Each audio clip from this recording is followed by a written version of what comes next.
Hello, and welcome to the first ever video edition of Space and Sci-Fi News. I'm Jeremy Reimer, and I'll be your guide to the most interesting stories each month from astronomy, space science, and science fiction. Black holes are getting less and less black all the time. Astronomers at Caltech University have observed a distant galaxy and discovered something very unusual, a flash of light coming from the supermassive black hole in the center.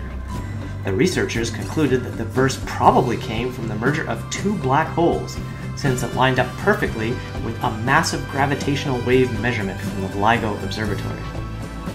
There were theories about how two black holes colliding could produce an explosion of light, but until now this had never been seen. The two black holes that merged were orbiting the massive disk of gas and dust that surrounded the supermassive black hole, which just adds to the awesomeness of the story. In another example of two astronomical research projects helping each other out, astronomers at the University of California in Santa Cruz and Curtin University in Perth, Australia, have solved a 20-year-old problem, the case of the missing matter. This isn't a story about dark matter or dark energy, the undefined things that make up 95% of the mass of the universe. No, this was about the 5% that is expected, based on the observed ratio of heavy hydrogen to normal hydrogen atoms, to be made of stuff we're familiar with: stars, planets, gas, and dust. The problem was, observations could only account for about half of it. But by looking at fast radio bursts, or FRBs, mysterious distant objects that emit brief bursts of electromagnetic radiation, the scientists figured out how much the bursts have been slowed down due to matter that was in the way. With new telescopes able to pinpoint exactly where these FRBs are coming from, the team could calculate how much matter was needed to slow down various frequencies of the burst, and thus figure out how much matter is just sitting there in empty space. The amount is just enough to bump up the 2.5% figure we can see up to the expected 5%. Closer to home, a new study has offered a possible answer to a very old question. Why does the near side of our moon look so different from the far side? Before the 1960s, nobody had ever seen the far side of the moon.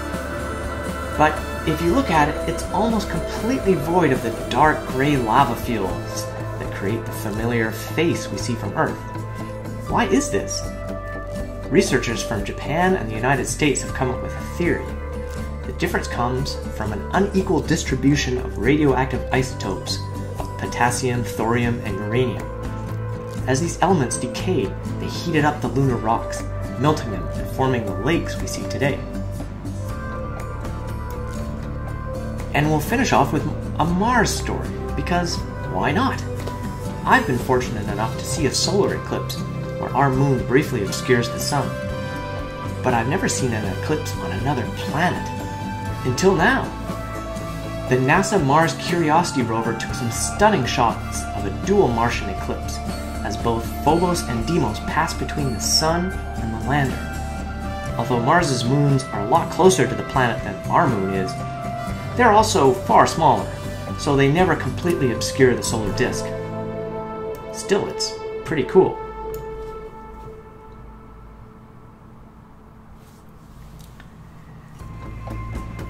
After finishing N.K. Jemisin's The City We Became, I was looking for a fun new science fiction novel to read. But June wasn't a big month for sci-fi releases. I ended up purchasing Do You Dream of Terra 2 by Temi O, which came out late last year. It's a story set in the near future, following several young men and women who pass difficult tests in order to be part of the crew for a 20-year trip to a newly discovered Earth-like planet in another star system.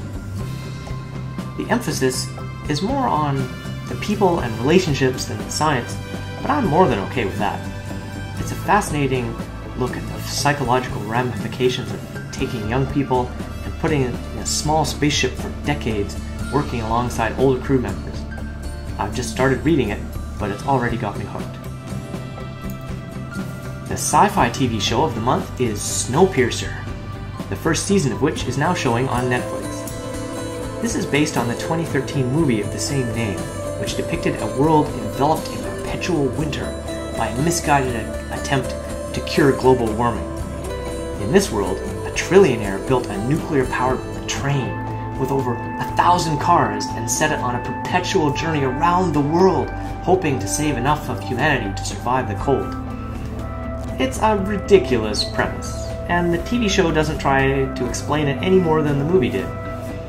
Instead, the story is about the class wars between the people who stowed away and live in squalor at the back of the train, and the wealthy, pampered folk who live in the front of it. The TV series adds a homicide investigation to keep the plot rolling.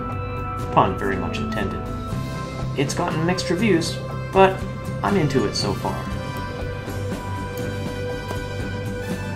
And that's all for this month's Space and Sci-Fi News broadcast. Keep watching the skies.